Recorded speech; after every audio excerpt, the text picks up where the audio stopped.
nanjye ndabivuga uko biri sibyo yego nyine pe mu by'ukuri yarahubutse nkuko nawe yabyiyemereye yaravuze ati njye narahubutse mwana wanjye muri muna wanjye wa Dorokasi nagushakira inkoni nkagukubita uzitonda mwana wanjye uzitonze ntuzashaka uri muto ibyo bintu biba bisobanuye ikintu kinini ariko ntabwo byagakwiye wagakwiye gushaka buriya uriya mwana hari abasore benshi ni no kumwita umwana ejo bundi yarabyaye umwana w'umukobwa ufite nk'amezi abiri n'igice ni umumama ni umubyeyi uriya mubyeyi yari afite abantu benshi bamukunze abajene harimo nabo nabonaga biyanditseho za tatuwaje baramwiyanditseho usibye ko wenda ashobora no kuvuga ati abasitayipu yanjye ariko hari ikintu usanga nk'abana b'abakobwa bafite nk'inyota cyangwa inzara y'ubukene yo gushaka gukira vuba vuba akavuga ati okay byanze bikunze ubwo iki kigabo gifite imyaka 40 nkaba mfite 22 byanze bikunze ari urwego ngiye kuvaho nkajya ku rundi ko ngiye irankuru nanayishimiye navuze ati ahubwo uyu mwana ni umunyamahirwe agiye kudukiza tubonye umukwe mu mahanga uri kumva nk'undi mubyeyi wese wabona umwana wageze ku yindi level ahubwo ikibazo nyine wa muntu ukuruta anakurusha ibindi bintu byinshi njyewe amagambo vesti izo mbaraga z'amafaranga zishobora kuba zirimo iminsi ishize nabonye Shadibu niwe wabishyize ku rukuta rwe rwa Instagram arimo aravuga ati uriya y'amano afite ubushobozi bwo gukora ibi n'ibi nka biriya bintu yakoze by'amavideo n'ibiki atari ku uyu mwana wamurebye mu maso ntabwo mbonamo nk'umuntu wakorera ihohoterwa umugore ukabyumva ariko nanjye numva yuko uriya mugabo nyine atakora ibintu biri too much ku muntu abenshi sibyo kuko ntabwo baba ari bose kuko hari umukobwa uza mu kabari avuga ngo ngewe nje gukora mu kabari ejo n'ejo bundi nimbona amafaranga nzabivamo ntihangira umurimo sinambereye n'umutima wanjye urandya bineye n'isoni bineye n'ikimwaro ariko kuko nta yandi mahirwe yo kugira ngo mbone umugati reka mpakore kugira ngo nzabone n'amafaranga wenda shinga ibyanjye uwo mukobwa arimo mu kabari ikindi harimo umukobwa wihebye ufite depression yabuze aho akura n'aho areka afite umwana iwabo umwe babiri batatu ese nadakora mu kabari ngo yiba abo bagabo b'abandi arabaho gute umushahara w'ibihumbi 100 bamuheba cyangwa 70-80 ntabwo yavamo iminerivare y'umwana ntabwo yavamo ibintu byose by'umwana ukajya kumugira inama ati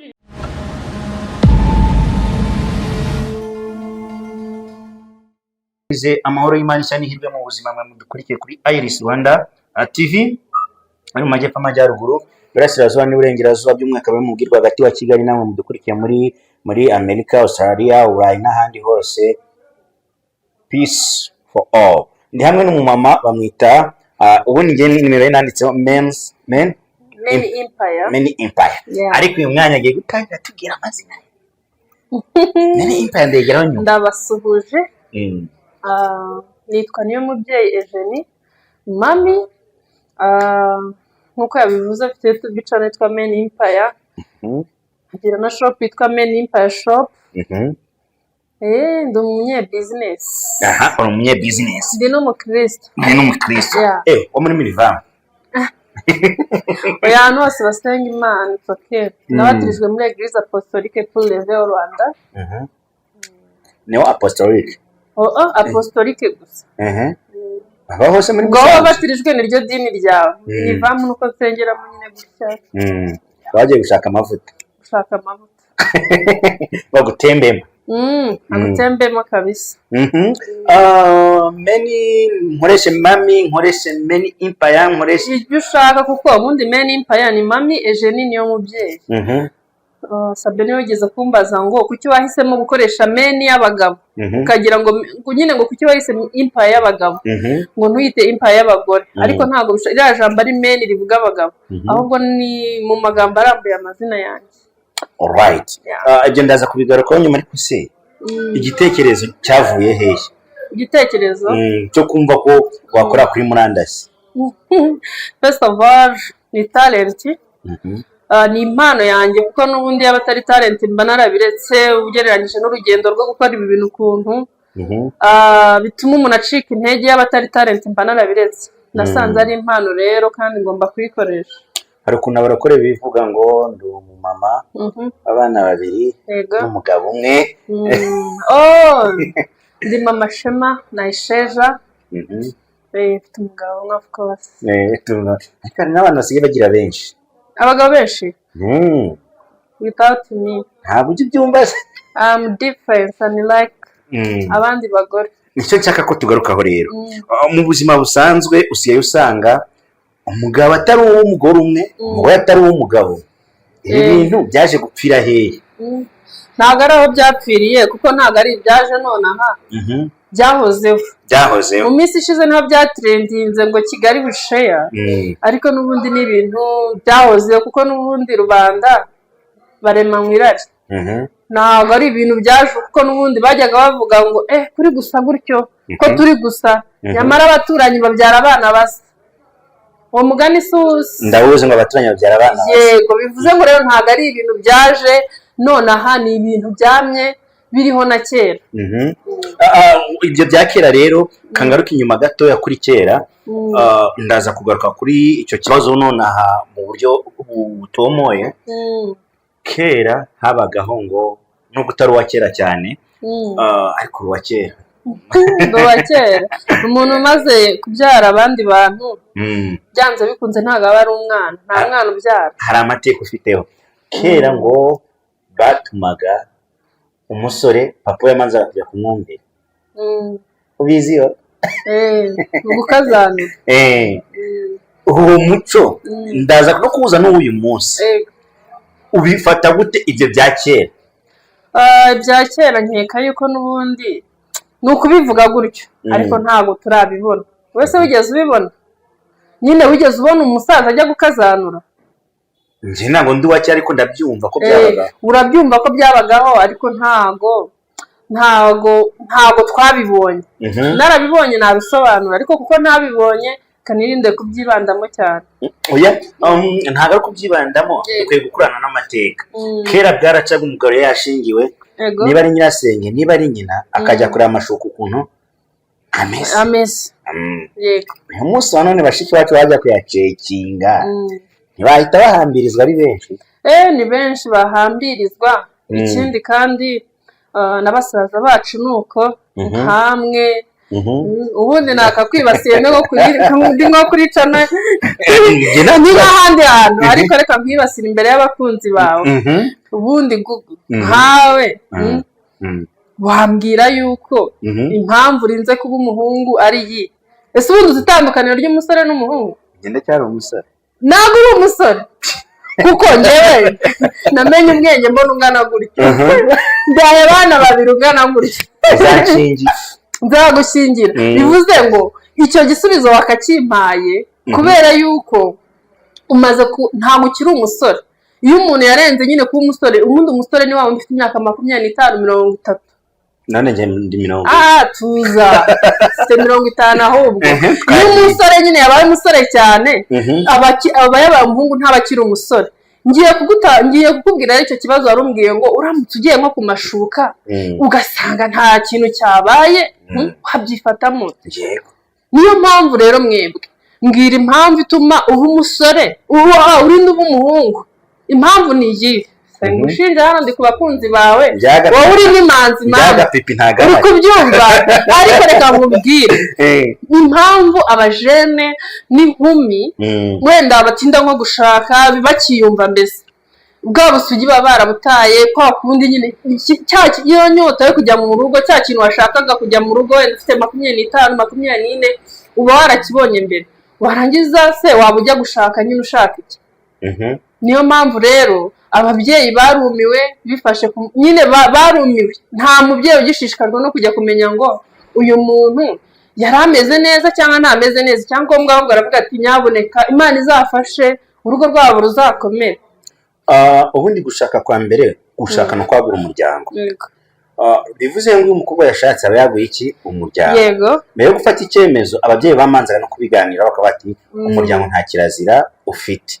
Ariko uyu munsi wa none umukobwa yigendera tu, ukabona ni ibintu bisanzwe. Siyo haba ubwumanzi ntazango twazubaka ugasanga ntizikomeye ahubwo ziri gusenyuka.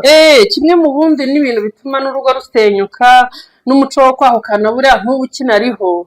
Ubundi impamvu ingo zisenyuka ubundi nk'ubu reka nitangeho urugero.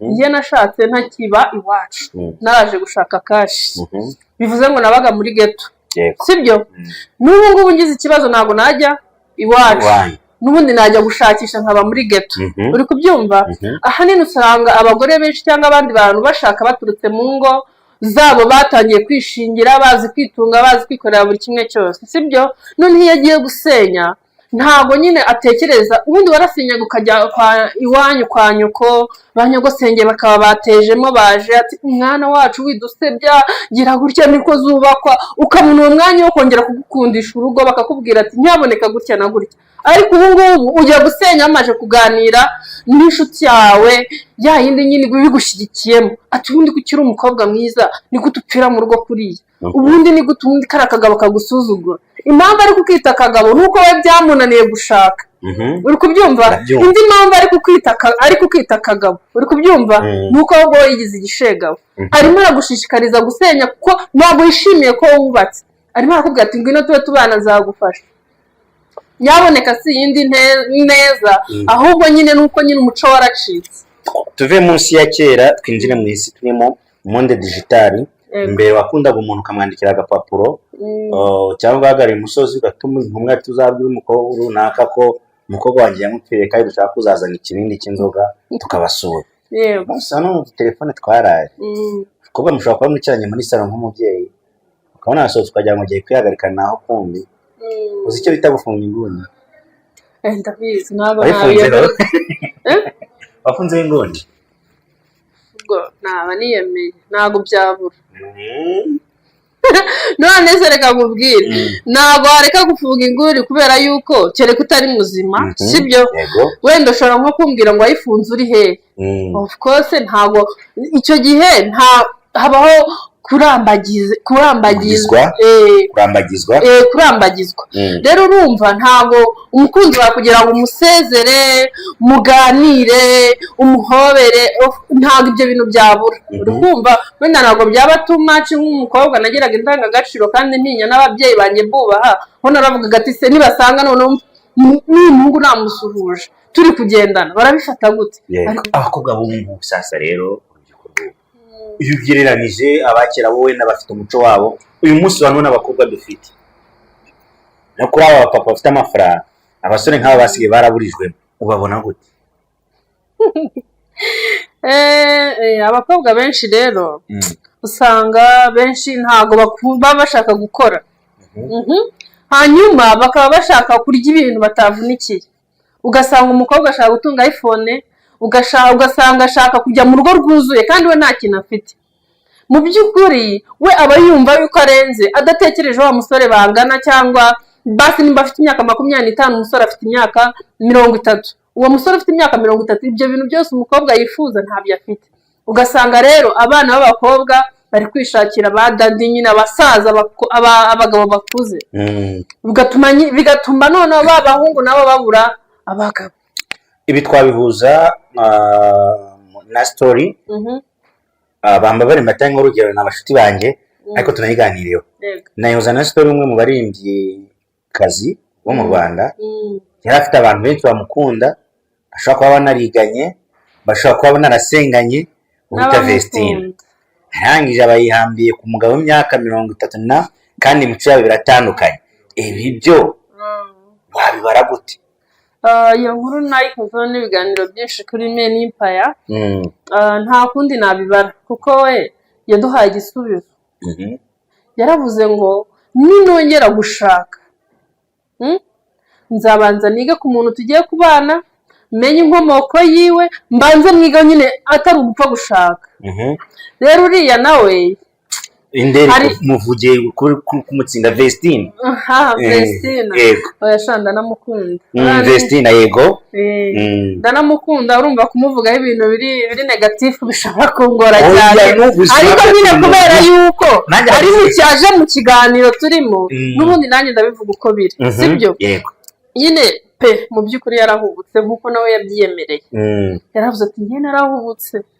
mwana wanjye muri umuna wanjye wa Dorcas nagushakira inkoni nkagukubita uzitonze mwana wanjye uzitonze ntuzashaka uri muto ibyo bintu biba bisobanuye ikintu kinini ariko ntabwo byagakwiye wagakwiye gushaka buriya uriya mwana hari abasore benshi ni no kumwita umwana ejo bundi yarabyaye umwana w'umukobwa ufite nk'amezi abiri n'igice ni umumama ni umubyeyi uriya mubyeyi yari afite abantu benshi bamukunze abajene harimo nabo nabonaga biyanditseho za tatuwaje baramwiyanditseho usibye ko wenda ashobora no kuvuga ati abasitayipu yanjye ariko hari ikintu usanga nk'abana b'abakobwa bafite nk'inyota cyangwa inzara y'ubukene yo gushaka gukira vuba vuba akavuga ati okay byanze bikunze ubwo iki kigabo gifite imyaka 40 nkaba mfite 22 byanze bikunze hari urwego ngiye kuvaho nkajya ku rundi ko ngiye irankuru nanayishimiye navuze ati ahubwo uyu mwana ni umunyamahirwe agiye kudukiza tubonye umukwe mu mahanga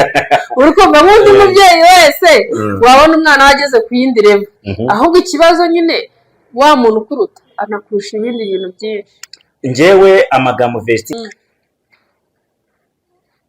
Vestine ni umugabo ntabwo bigeze bajya mu rukundo barugiyemo ahubwo igihe gito cyane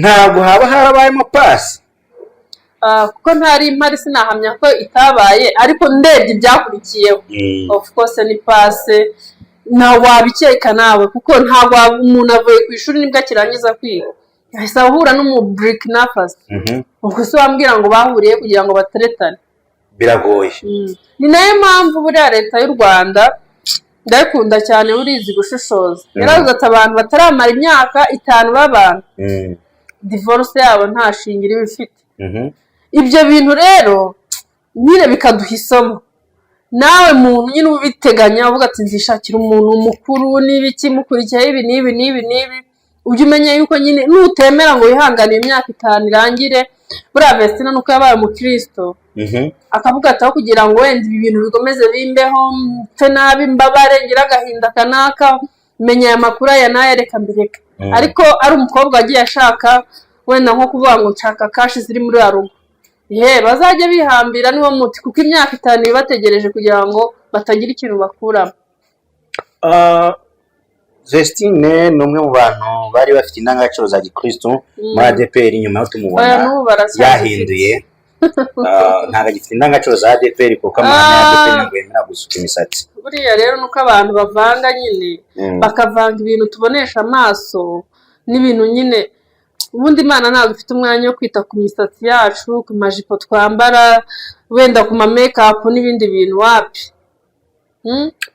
ariko ntabwo buriya amahame ya ADPR ni ugusenga ni ugukora ibiki n'ibiki nyine wenda kuba barakuyeho imisatsi wavuga ni akantu gato bavanyeho ariko ntibivuze yuko batakiri aba ADPR cyane ko nta n'ahandi hantu babakiriye ngo tubone ngo bavuye kwa ADPR baye ko batongeye tubiteye mu ruhando rwa muzika nyarwanda cyangwa twababonye buryo uwo muntu wabivuze ashobora kuba bazi cyane kundusha ndakeka ibyo bintu nimba nabibonye nimba ari Emmy wabivuze ni nyawo Emmy Empire sibyo rero yego ariko tumwita Emmy nyawo yego niho yabivugiye kuri Emmy Empire arimo yarabivuze mbere yarabivuze ati nkuko niyo Bosco yamurekuye ukabona ibintu bye biraguye n'ibya Vestine na Dorcas yabishyize hasi nyine mu manager akuzamura yagira igihe akagushyira hasi niyo mpamvu yigire mu bintu by'amafilimi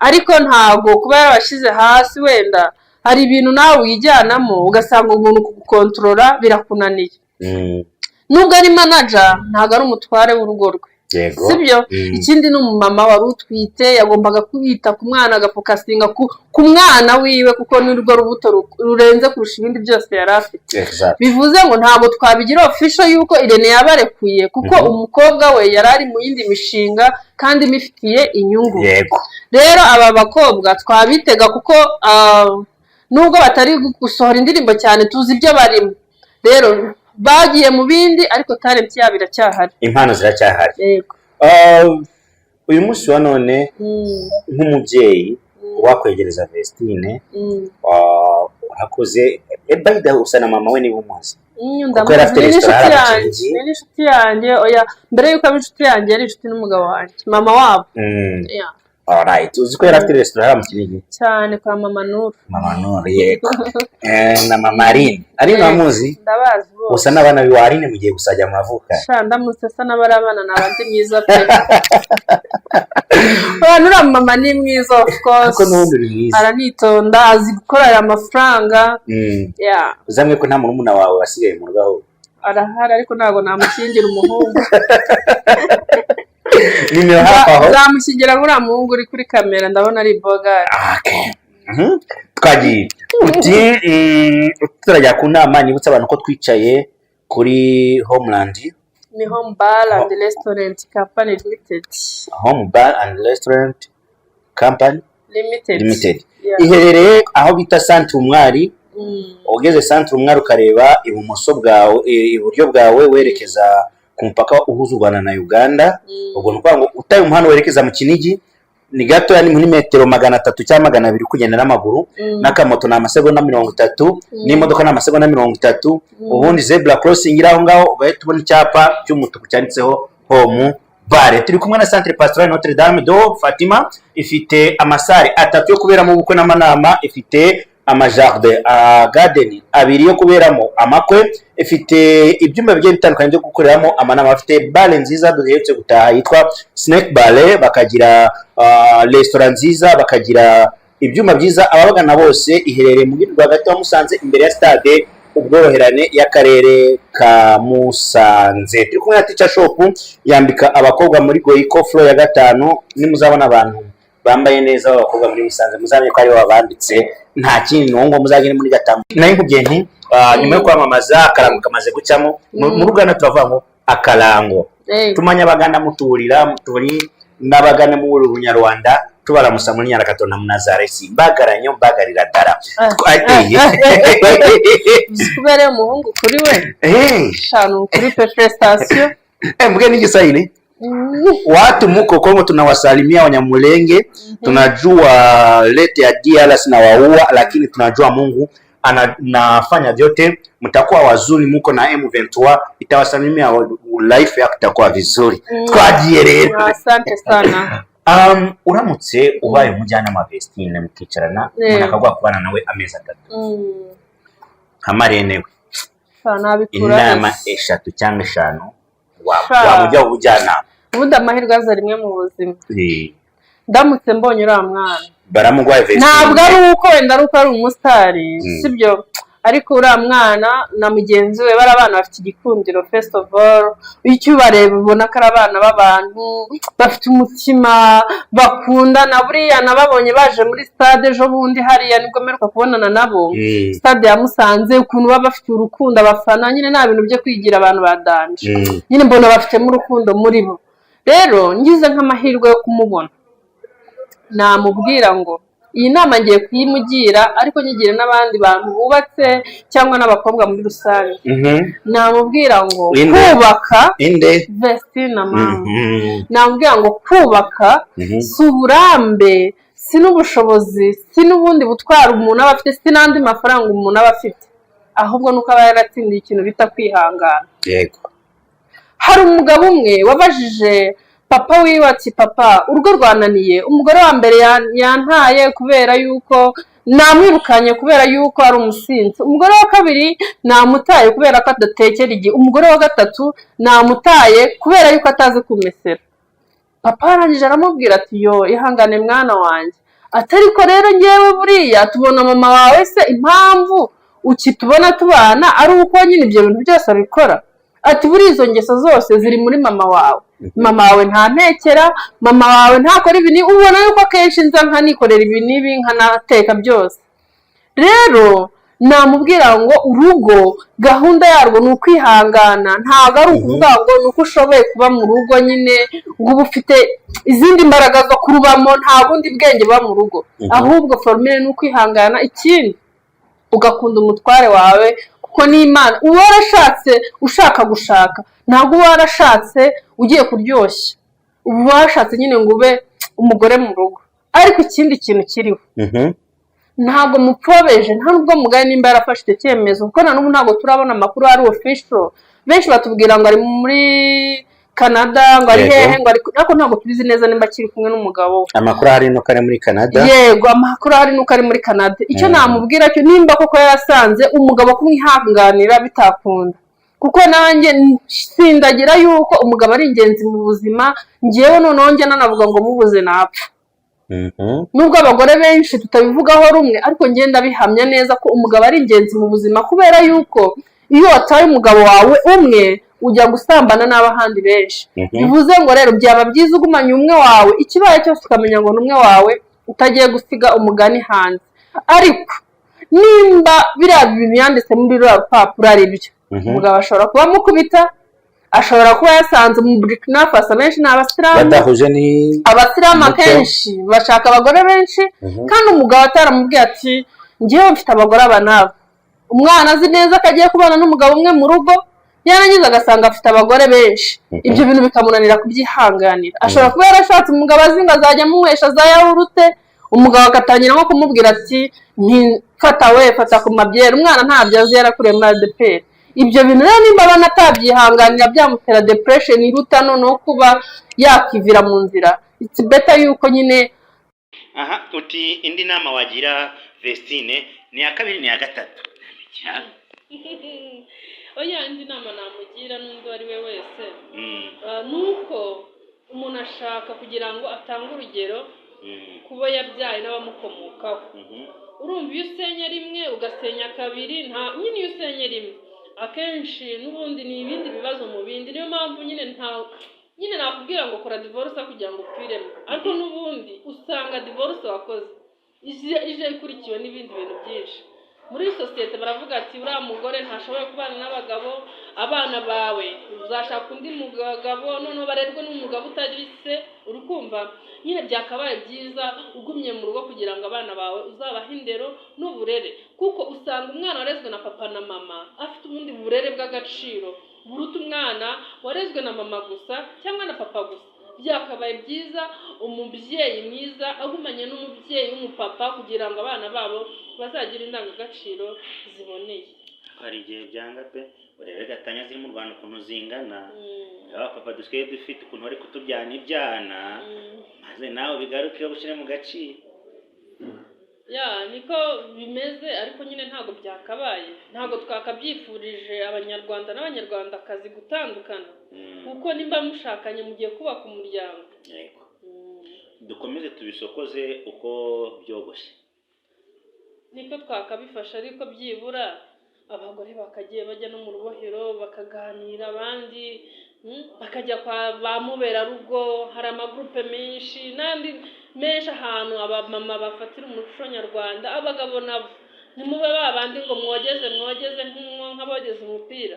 Hari igihe usanga umugabo yicaranye n'abandi bagabo bakamubwira ati ahubwo nimba udafashe uriya mukobwa natwe twafashe uyu nguyu, uri ikigwari, uri kudusebya. Kandi ibyo ntabwo byagakwiye. Byibura njye numva yuko ahubwo wa wundi ukora ibyiza mwagakwiye kumwigiraho. Turi kumwe na Home Bar and Restaurant Company Limited, ikaba iherereye Centre Mwari neza, umuhanda werekeza muri Uganda. Uvuye Kamuhoza nababwiye ngo uvuye ku muhanda uzamuka mu Kinigi twajya metero 300. Ariko kandi ngo turi kumwe na Men's Shop, Men Empire Shop. Iyo ibahe iherereye mu Kinigi muri Rompuwe, twambika abakerarugendo n'abantu basanzwe bakeneye imyenda isa neza yo kurimbana. ubwo nabwira aba Onika ba kamarade, abantu mukunda kwambara mwerekeza mu Kinigi, mwa abantu mukunda kujya kwifotoreza hariya ahantu bitiriza izindi ngagi, dore ko no kwita izindi ngagi biri hafi, wabimenye ndabizi cyane. Muzagende kuri Men Empire Shop. Twambitse ibyamamare byinshi kandi bose bagaruka badushimira, bakatwohereza n'abandi bantu bo kugira ngo tubane. Ubwo se umuntu akeneye ko mu mwambika ari Kigali ni 081 61 83 turayitanga ahantu hose uri tuyikugezaho. Alright, nababwiye ngo uyu munsi nagarutse, ariko mbateguza ko filime Ikiriyo cy'urukundo mwari mwarakunze igiye kongera kugaruka iri kuri final season. Twatangiye ku editinga bitarinze ku kwa karindwi, muratangira kubona new volume Ikiriyo cy'urukundo tugana kuri final yayo, ubundi mugatangira kubona andi mafilime agiye atandukanye tuzagenda dukorera mu Rwanda, by'umwihariko no hano mu gihugu cya Ghana aho bita Kisoro. Ndacyari kumwe na mami. Yes. Katwigire mu buzima bw'abakobwa, ubona umwe mu bantu bafite business zigiye zitandukanye, umwari wo mu kabari akaba yafata gute uyu munsi wa none afatwa gute? Umwari wo mu kabari se. Buriya rero hari ibintu biba bitandukanye. Abantu benshi bakunda gucira urubanza abantu bakora mu kabari. Yego. Ariko buriya ntabwo ari bose. Wowe wakunze gukoresha ngo abakobwa bubu. Sibyo? Yego. Ariko ngiye nkunda gukoresha ngo abenshi. Sibyo? Kuko ntabwo baba ari bose. Kuko hari abakobwa, hari umukobwa uza mu kabari avuga ngo ngewe nje gukora mu kabari, ejo n'ejo bundi nimba n'amafaranga nzabivamo ntihangira umurimo, sinambereye n'umutima wanjye urandya, bineye n'isoni, bineye n'ikimwaro, ariko kuko nta yandi mahirwe yo kugira ngo mbone umugati, reka mpakore kugira ngo nzabone n'amafaranga wenda nshinga ibyanjye. Uwo mukobwa arimo. Mu kabari ikindi harimo umukobwa wihebye, ufite depression, yabuze aho akura n'aho areka, afite umwana iwabo umwe, babiri, batatu. Ese nadakora mu kabari ngo yiba abo bagabo abandi arabaho gute? Umushahara w'ibihumbi 100 bamuheba cyangwa 70, 80 ntabwo yavamo iminerivare y'umwana, ntabwo yavamo ibintu byose by'umwana. Ukajya kumugira inama ati ibi bintu wabireka, akakubwira ati ibi bintu uzabimpa. Ugasanga ni ikindi kibazo. Umukobwa mu kabari rero haba harimo ibyiciro ibyo ngibyo bibiri. Hari ubikora atabishaka, hari n'ubikora yumva yuko ari umunyenga nyine, ariko buzima nta kundi yabigenza. Hari icyo bita ejo bundi nkuru Mutesi Sikoga yigarutseho avuga ngo abakobwa bakora mu kabari benshi usanga aba boss babo bacuruza, akaba take off wishyure, kujya muri off no kwishyura. Ese yose umuntu aba yajya muri off niyo yaba afite ikibazo no kubanza akishyura. Ubwo ibyo ni bivugwa muri Kigali ngo Musanze twanya ko byageze. Ugereranyije ntabwo navuga abo boss babo akenshi kuko turi muri monde ya benefice. Sibyo? Kuko mpamya yuko nta mukoresha udatanga igihe cya off. Yego. Yibura rimwe mu cyumweru. Ariko nimba uyifashe mu zindi gahunda zabivuze ngo nawe ugiye gushaka ibintu kwinjiriza. Rero ntabwo umubosi wamurenganya nimba akubwiye ngo siga amafaranga, nawe nimba ukeneye akazi ugomba kuyasiga kubera yuko ugiye kumwicira akazi. Kandi umuntu uri buze yaje kugukurikira, yaje kukureba, ntari bukubona of course. Ngiye numva ko ibyo bintu nta kintu bitwaye. Kwishura off ntacyo bitwaye. Icyo bitwaye kuko n'ubundi bufite yawe wemerewe. Akenshi koko nzi yuko n'utubari dukora kugeza wenda nyuma ya saa sita wakabaye babonye umwanya uhagije wo kujya muri ibyo bintu ukeneye. Ntabwo wakabaye babonye umwanya wo kuzamba business y'umuntu waguhaye akazi. Kandi umugabo aza akavuga ati nkeneye umukobwa ndamwishyura off ngiye kumutwara, kandi akagenda bizwi neza ko agiye kumusambanya. Ibyo bintu se aba yabyemeranye n'uwo mukozi se cyangwa ni nyirabuno ni umubosi we baba babyirinze? Aba yabyirinze, ubwo ni bombi. Ni bombi? Ni amabwiriza n'amategeko aba yarashyizweho. Ntabwo mbizi neza, ntabwo nabihana. Tugana ku musozo, Men Empire wayitekereje ko wayifungura, ndabararikira mujyeho, nawe gifite ibihumbi hafi 5. hafi 5,500. Mujyeho nadusatira agera nko mu 30 natwe mwadufashije. Manzi tuyonde kuri Iris Rwanda, kuri subscribe, like, share na comment. Munyuzuriza ibihumbi 40 ejo nzara mbyuzuze, ariko mite musimbukira kuri Men Empire mukore subscribe, like, share na comment. Agira ibiganiro byiza cyane. Umwanya amaze kwabwira uburyo watungamo amamiliyoni. Ukora iki? Uhereye ku mafaranga makeya. Ucuruza amagi? Ushobora gucuruza amagi n'ibindi bintu. Nyine nimba abantu bashaka kuba bakire bakore subscribe kuri Men Empire, kuko ibiganiro byanjye akenshi byibanda ku mafaranga. Okay. Ndashaka ko tuza kugana ku musozo w'iki kiganiro, ariko nk'umuntu w'umubyeyi wubatse, nibanze cyane ku ngo zubatse, sinashatse kuza beyond. Nihe nama baravuga ngo uburere bw'umwana butangira ku kiriri, ukarangirira ku kiriri. Nuvuga ngo ikiriri bivuye mu iki? Nicyaje umubyeyi akivuka aba yabyaye atarasohoka, adashobora kugenda. bakarangira bageze ku kiriro. Uyu munsi wa none ababyeyi basigaye babyara bagaterera iyo ntibite ku nshingano za kibyeyi, ugasanga niho ba mwana akuze mu buryo bw'uburara ndetse n'umubyeyi we ntabimenye kubera shughuli zabaye nyinshi. bibaho kabisa. Ese umubyeyi akwiriye guhari umwana we umwanya ungana iki?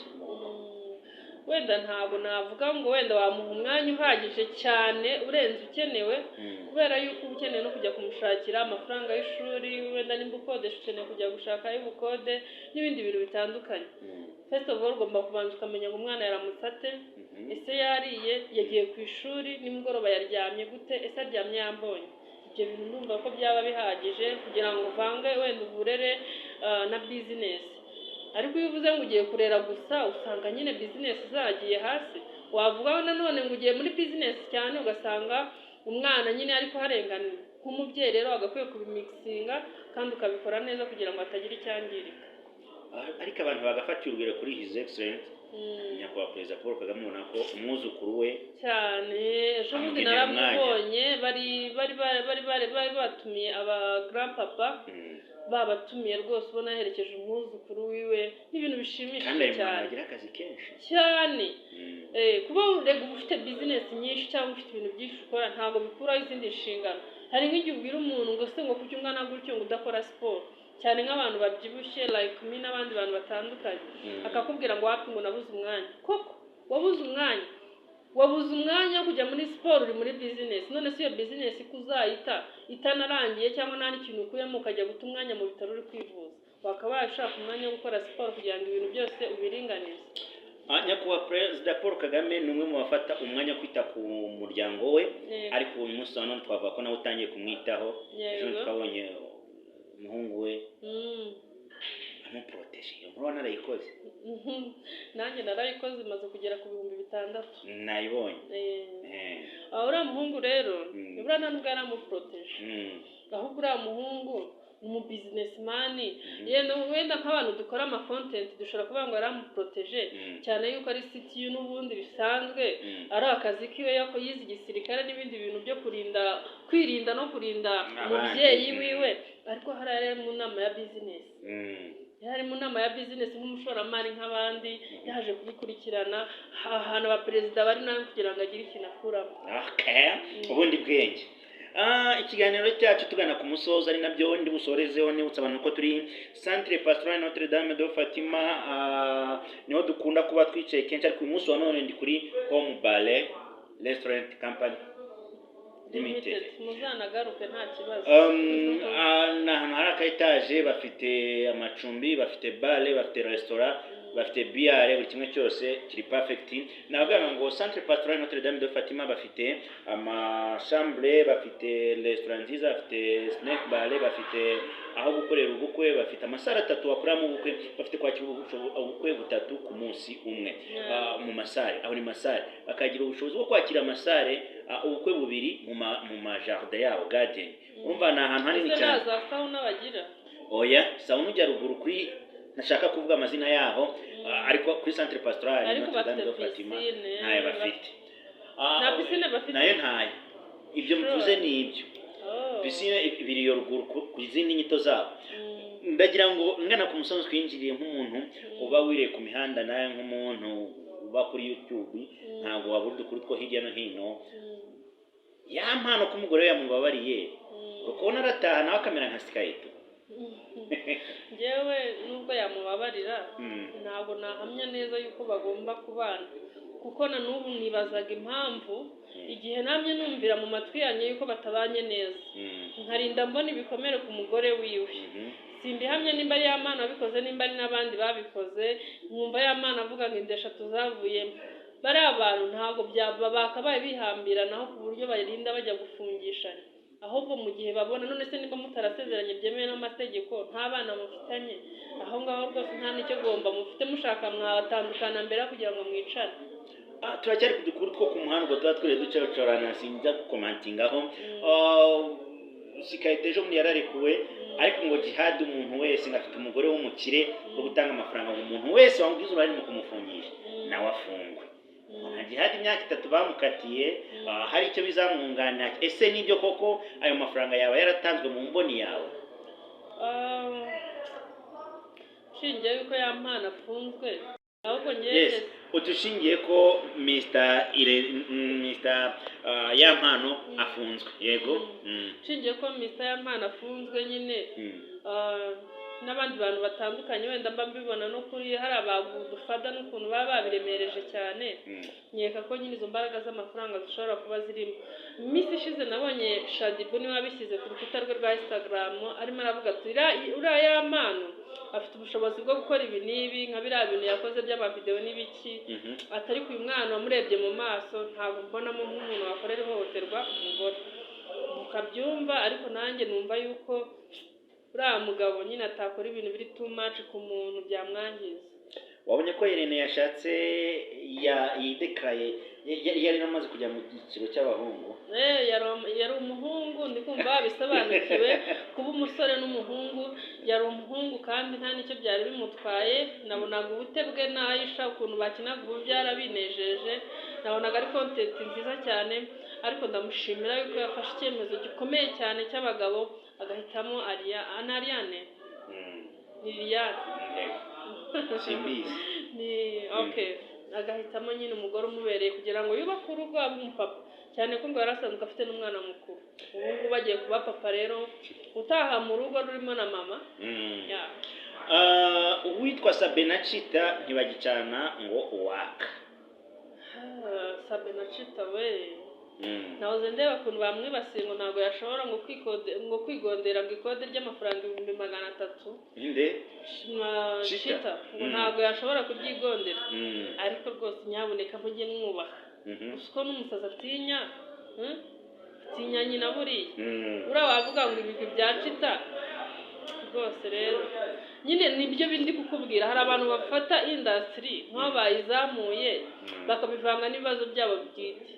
Urebye wenda nka dufata kuna amaze iminsi yiharaje Chita ngo uriya mugabo gusa kuriya ngo arasa nk'umukara n'ibiki, kandi nawe amaze iminsi mbona amafoto yiwe ntabwo ari mwiza birenze. Njye numva ko nta muntu wagakwiye gukora ihohoterwa nka ririya ku muntu ngo amuzize uko Imana yamuremye cyangwa ngo amwangishe rubanda. Biriya bintu nabyo bigize icyaha. ubwo ntekerezaho na Chita bari mama umubano wo kubona ngo warajemo agatotsi wasabe na Chita se of course, kuko n'ubundi ngewe nabonaga Chita nabonaga Sabe, ariko n'ubundi kuko ibyabatandukanyije ntari impari hagati yabo ntabwo nabihamya neza ngo njye kubitsindagira nk'umuntu utari uhari. nibutse abantu nta gisanzwe cyo nabwira abakunzi banjye nyine ni ukugira ngo bankundishe n'abantu. Numvise ibiganiro byawe ukunda nko kwamamaza, nyabuneka DJ Brian naza azaze tumuhe kuri after party. Nuko nabyivugiye kuri Aisha Speed ndimo ndavuga ati Aisha Speed ngomba kukwambika, ngomba gukora ibiki n'ibiki, ndangije inzozi zanjye ndazikabye ziraba. Nyabuneka rero yego ambikiye ibyo ni ibindi biri too much. Ikiganiro kigiye kugera ku musozi uzantumire nze mbikubwire neza, ariko nyine ubwo DJ Brian azazino tuba dufite n'inkoko nziza bana ini irebana na meni na Home Bar and Restaurant Company Limited. Tugira ibyo kurya byiza, inkoko n'ibindi bintu bitandukanye. After party most welcome. Right, mbashimire mwakoze kubana natwe. Amahoro y'Imana bane namwe. Nge ni Mr. Jean Ngugu, Iris Rwanda TV.